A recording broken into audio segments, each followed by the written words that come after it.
Hello friends, आप कैसे हैं सब लोग। मेरा नाम है सुनील वर्मा, मेरे चैनल नाम है के इलेक्ट्रिकल। जैसा कि हम पढ़ रहे थे विद्युत और उसका मूल सिद्धांत, उसमें पढ़ रहे थे हम डेफिनेशन में पढ़ेंगे हम वाट। वाट क्या है? इलेक्ट्रिसिटी की शक्ति। ठीक है। किसी भी चीज़ की शक्ति जानने के लिए क्या करेंगे? जूल। इस इलेक्ट्रिसिटी के लिए, वाट के लिए हम जो शक्ति जानेंगे उसका फॉर्मूला होता है जूल अपॉन वाट, सॉरी सेकेंड। जूल क्या है? जूल है ऊष्मा की इकाई, यानी कितनी ऊर्जा एक सेकेंड में ली गई है, वो उसकी शक्ति कहलाती है। ठीक है। क्योंकि कोई भी इक्विपमेंट, आज हम जो भी बाजार में हमारे जो भी सारे इक्विपमेंट है जो इलेक्ट्रिसिटी पे चल रहे हैं, उनमें हमें क्या होता है? उनमें होता है वाट। उसकी जो शक्ति होती है वो वाट में होती है कि भाई वो कितना ऊष्मा ग्रहण कर सकती है। ठीक है। तो उसको वाट में, जैसे हमारे टीवी फ्रिज जैसे सबकी अलग अलग शक्ति होती है। जैसे टीवी के लिए लीजिए तो 100 वाट। ठीक है। फ्रिज के लिए लीजिए तो 250 वाट। तो सबकी जो ऊर्जा ग्रहण करने की जो शक्ति होती है ना, वो अलग अलग होती है। तो उसको हम किस में नापेंगे? वाट में। ठीक है। तो वाट का क्या होगा? जूल। जूल यानी जो ऊष्मा। ठीक है। ऊष्मा प्रति सेकंड में कितनी ऊष्मा ली गई, उसको वाट कहते हैं। ठीक है। फिर आगे हम पढ़ेंगे विद्युत के प्रकार। अब आपको कि विद्युत एक ही है, बट विद्युत के प्रकार क्या होता है? आपने एक चीज देखी होगी, जो हमारे घरों में जो सप्लाई आती है उसको हम किस में पढ़ते हैं? उसको बोलते हैं एसी, अल्टरनेटिंग करंट। ठीक है। और जो हमारे बैटरी में जो इलेक्ट्रिसिटी प्रोड्यूस होती है उसको क्या बोलते हैं? डीसी, यानी डायरेक्ट करंट। ठीक है। तो सबसे पहले हम एसी की बात कर लेते हैं। एसी क्या है?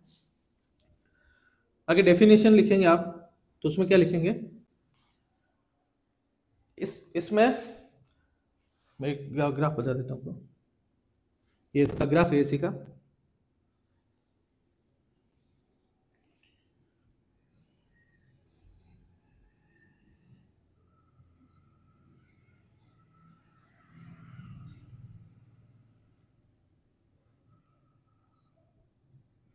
देखिए, वह धारा जिसकी जिसका समय के साथ मान भी परिवर्तित होता है उसको प्रतिवर्ती धारा बोलते हैं। यानी इसमें इसकी दिशा भी परिवर्तित होगी और इसके मान में भी परिवर्तन आएगा। दिशा कैसे?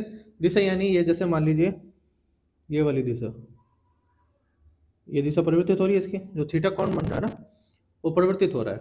पहले 30 डिग्री, फिर ऐसे ऐसे करके 90 डिग्री, फिर उसको 0 डिग्री, फिर माइनस में, फिर प्लस में। तो वह धारा जिसका मान सॉरी, दिशा व मान समय समय के साथ परिवर्तित होता है, उसको हम क्या बोलेंगे? प्रत्यावर्ती धारा, यानी अल्टरनेट करंट। इंग्लिश में बोलेंगे अल्टरनेट करंट। ठीक है। यानी हिंदी में बोलेंगे प्रत्यावर्ती धारा। यह समय के साथ में इसका मान भी परिवर्तित होता है। ठीक है। और दिशा भी परिवर्तित होती है, तो उसको बोलेंगे मैं अल्टरनेटिव करंट, जो हमारे घरों में यूज आती है मुख्य तौर पर। ठीक है। दूसरा है, उसको हम आगे और डीप में भी पढ़ेंगे, जैसे जैसे पढ़ते जाएंगे इसके सूत्र वगैरह। फिलहाल हम डेफिनेशन पढ़ रहे हैं, तो आपको सिर्फ डेफिनेशन जाननी है और ये क्या है, इसका ग्राफ ऐसा क्यों है, ये सब आगे डीप में डिस्कस करेंगे हम। ठीक है।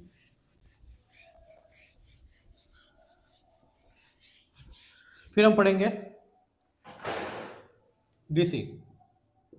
डीसी का फुल फॉर्म क्या है? Direct current.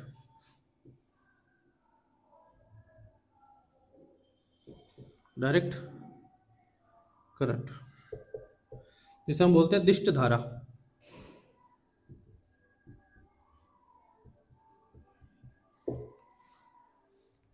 दिष्ट धारा का मतलब क्या होता है?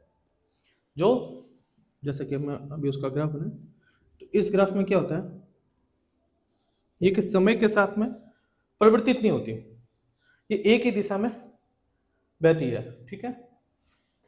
यानी यहाँ पे अगर इसका मान 0 है तो यहाँ पे 1 होगा। ठीक है। फिर सॉरी, 1 होगा, 2 होगा, ऐसा बढ़ेगा। तो समय के साथ में एक ही दिशा में बहती है, उसको हम क्या बोलते हैं? डायरेक्ट करंट, दिष्ट धारा। ठीक है।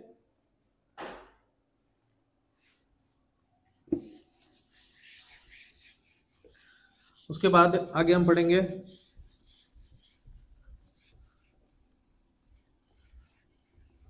दिष्ट धारा। मुख्यतः आपको पता ही है बैटरी में जो प्रयुक्त होती है, यानी आपने देखा होगा बैटरी में कभी माइनस प्लस चेंज नहीं होते। यानी बैटरी जैसे मान लीजिए हमारी बैटरी है, ठीक है, तो बैटरी में हम क्या करते हैं, जहाँ पे प्लस है तो उसको प्लस में जोड़ेंगे, जहाँ पे माइनस है तो उसको माइनस में जोड़ेंगे।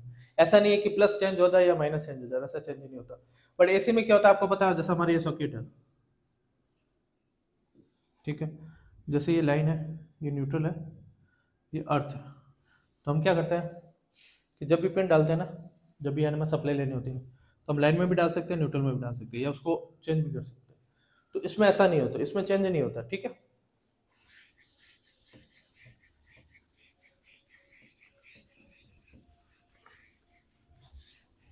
फिर हम पढ़ेंगे प्रतिरोधक।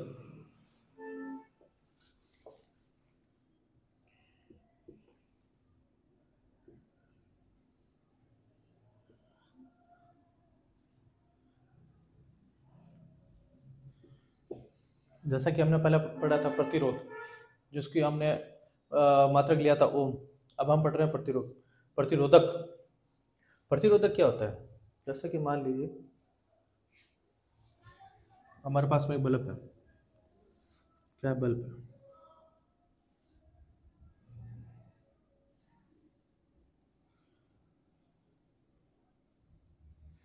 ठीक है, ये बल्ब है। ये जो एलिमेंट लगा है हमारे, आपने एक बल्ब में देखोगे एलिमेंट लगा होता है, ठीक है, ये किसका बना होता है, टंगस्टन का। किसका बना होता है, इस फिलामेंट को क्या बोलते हैं, टंगस्टन, और इसमें गैस भरी होती है जिसको बोलते हैं निष्क्रिय गैस, ठीक है। तो जब भी क्या होता है, इसमें धारा प्रवाहित होती है, ठीक है, धारा प्रवाहित होती है, जब ये फिलामेंट होता है ना, इसमें यह प्रतिरोध का काम करता है, ठीक है, अवरोधक का काम करता है। तो जिससे क्या है कि इसमें ये इलेक्ट्रॉन को ग्रहण ज़्यादा करता है, ज़्यादा इलेक्ट्रॉन ग्रहण करता है, ज़्यादा इलेक्ट्रॉन ग्रहण करने से ये गर्म होता है। बट इसके अंदर जो निष्क्रिय गैस होती है वो उसको उस जो उसके टेम्परेचर है, जो मैक्सिमम टेम्परेचर वहाँ तक गर्म रखती है, उससे ज़्यादा बढ़ने नहीं देती। तो फिर इससे हमें प्राप्त क्या होता है, हमें लाइट प्राप्त होती है, ठीक है। तो ये एक प्रतिरोधक है, यानी इलेक्ट्रॉनों को रोकने वाला। बट इलेक्ट्रॉन आगे भी जाता है, ऐसा है नहीं कि भाई एक बल्ब जला दिया एक ही लाइन में फिर आगे नहीं जलेगा, नहीं, ऐसा नहीं होता। तो प्रतिरोधक भी अलग अलग टाइप के होते हैं, ठीक है। कुछ प्रतिरोधक होते हैं जो इलेक्ट्रॉनों को पूर्णतः रोकते हैं, कुछ प्रतिरोधक होते हैं जो इलेक्ट्रॉनों को ग्रहण करते हैं और आगे की ओर प्रवाहित करते हैं।